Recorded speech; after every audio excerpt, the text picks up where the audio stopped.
Hello my friends, आप सुन रहे हैं हमारी कहानी वैम्पायर लव एपिसोड 57। कहानी का टाइटल है माँ बेटे दोनों एक जैसे ही हैं।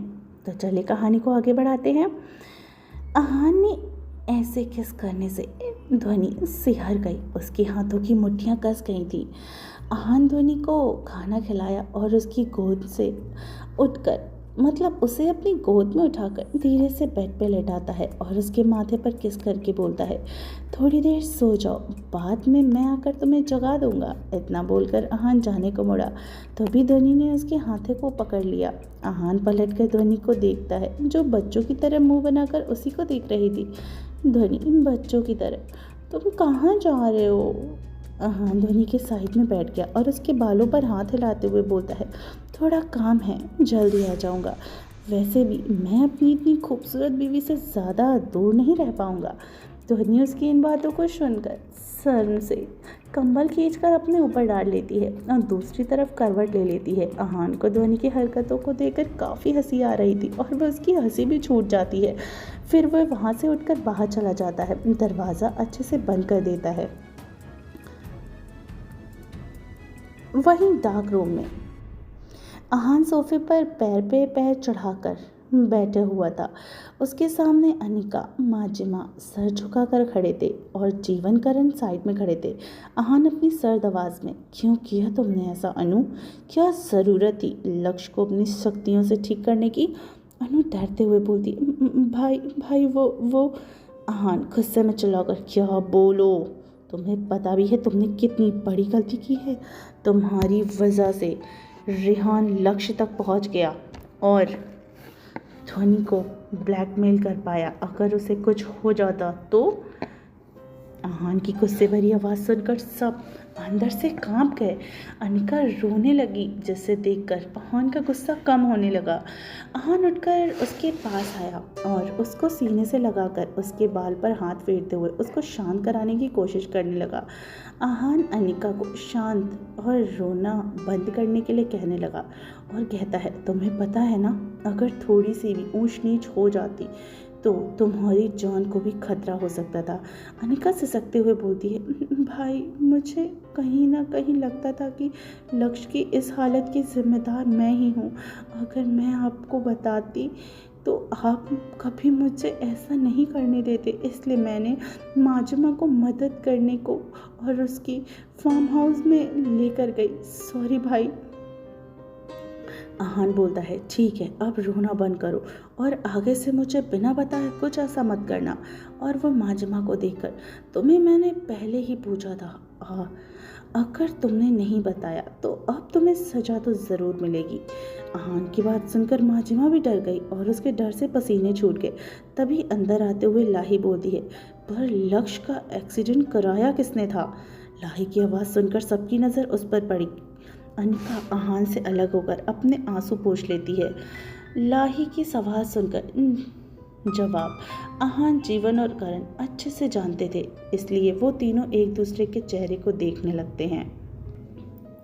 अहान को चुप देखकर लाही अपनी आंखों को छोटा करती है और अहान से पूछती है, तुम्हें तो पता लगाया ही होगा कि वो कौन है जिसने लक्ष्य का एक्सीडेंट कराया था?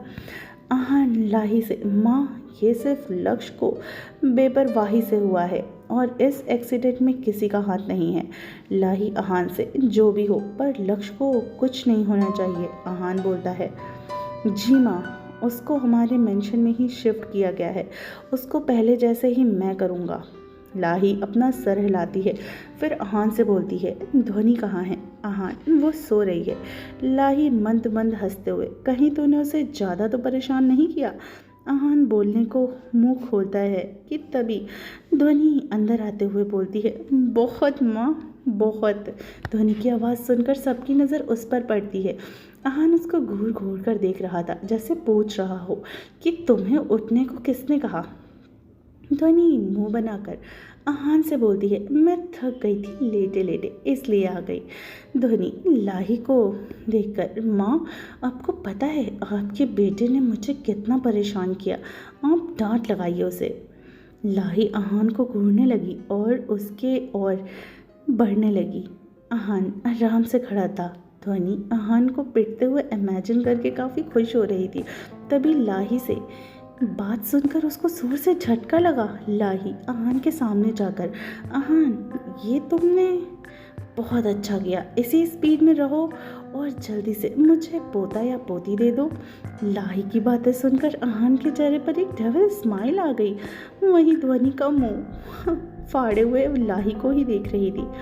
ध्वनि काफ़ी हैरान थी। माँ? आहान डेविल स्माइल करके, जी माँ, आपको हर साल पोता या पोती देता ही रहूँगा। आहान की बात सुनकर सब लोग मुंह दबाकर हंसने लगे। वहीं ध्वनि सबको बुरी तरीके से घूर रही थी। ध्वनि लाही से नाराज़ थी।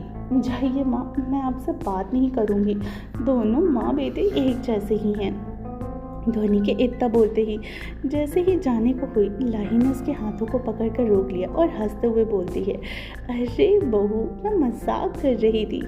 आहान को मैं समझा दूंगी, ठीक है? वो तुम्हें ज़्यादा परेशान नहीं करेगा। और मैं आज वैम्पायर नगरी वापस जा रही हूँ। ध्वनि हैरानी से, पर माँ इतनी जल्दी क्यों? लाही उसके सर पर हाथ फेरकर, ज़रूरी काम है, पर जब मुझे वक्त मिलेगा तो मैं तुमसे मिलने ज़रूर आऊँगी। ध्वनि ठीक है। फिर ऐसे ही सब बैठकर बातें करने लगे। वहीं रात का वक्त, माजिमा डिनर की तैयारी कर रही थी। तभी उसको अपने बर्तन पर किसी की गर्म सांसें महसूस होने लगी, जिससे माजिमा की आंखें बड़ी हो गईं। वह पीछे खड़े शख्स को उसकी कमर पर हाथ रखकर चुपचाप खड़ा हुआ था और वो उसे दबा भी रहा था, जिससे माजिमा की सिसकियां निकल गईं। इससे पहले माजिमा कुछ रिएक्ट कर पाती, वो शख्स एक झटके से उसको अपनी तरफ घुमाता है और बिना एक सेकंड गंवाए उसके होठों पर होठ रखकर उसे किस करने लगा, जिससे माजिमा की आंखें और भी ज़्यादा हैरानी से बड़ी हो गई थी। माजिमा उस शख्स को धक्का देने लगी, पर वो जितना उसको धक्का देने की कोशिश कर रही थी, वो उसकी पकड़ में और भी ज़्यादा कसती जा रही थी। उसकी पकड़ माजिमा की कमर पर उतना ही कस गई थी। वो शख्स उसके बालों को मुट्ठियों में जकड़ रहा था, जिससे माजिमा अपना सर भी ना हिला सकती थी। माजिमा की आंखें एकदम लाल हो गई थी, उसके दोनों हाथों के नाखून भी बड़े हो गए थे और वो एकदम से उस शख्स की पीठ पर वार करती है, जिससे वो शख्स माजिमा को छोड़कर पीछे हट गया। माजिमा गुस्से से लाल आंखों से उसे देखते हुए लंबी लंबी सांसें ले रही थी। वो शख्स अजीब तरीके से मुस्कुराते हुए बोलती है, मेरी दिलरुबा कैसी है? तो कितने समय बाद मुझे मिली है ना? माजिमा गुस्से में, और एक बच्चे, तू यहाँ क्या कर रहा है? तुमने इंसानी दुनिया में आने की इजाज़त किसने दी?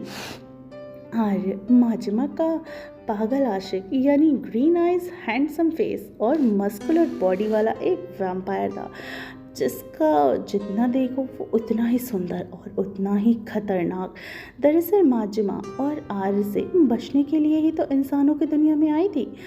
आर्य उसकी बातें सुनकर अजीब तरीके से मुस्कुराया और उसके नज़दीक बढ़ने लगा, जिसे देखकर माजिमा अपने हाथ को आगे करके नाखूनों की तरफ इशारा करके बोलती है, आगे मत बढ़ना वरना चीर फाड़ डालूंगी तुम्हें, जंगली जानवर कहीं। आर्य इतना ही सुनते ही झटके से उसके पास आकर पहुंच गया और उसके हाथों को पकड़कर उसकी कमर के पीछे पकड़ लेता है। माजिमा उससे अपने आप को छुड़ाने की कोशिश करने लगी, पर आर्य की पकड़ ज़्यादा मजबूत थी। आर्य शिद्दत से माजिमा को ही देख रहा था, वहीं माजिमा गुस्से से आर्य को घूर रही थी। तो गाइस, कैसी लगी आपको हमारी ये कहानी? और कहानी की एंट्री में ये जो नया किरदार आया है आर्य, आपको ये कैसा लगा? तो फ्रेंड्स, अब हम लोग शुरू करेंगे इसी में दो भूतों की कहानियाँ, और साथ ही साथ हमारे आहान और ध्वनि तो है ही हैं जिनके रोमांटिक मोमेंट्स मैं आपके साथ यूं ही शेयर करती रहूँगी, और साथ ही ये दोनों वैम्पायर्स यानी आर्य और माजिमा, इनकी भी लव स्टोरी इसी में ही चलती रहेगी। तो चलिए शुरू करते हैं कहानी के अगले पार्ट को। बहुत जल्दी लेकर आऊँगी, तब तक आप इस कहानी को एंजॉय कीजिए और सुनते रहिए वैम्पायर लव सिर्फ दुनिया एफएम जान के साथ।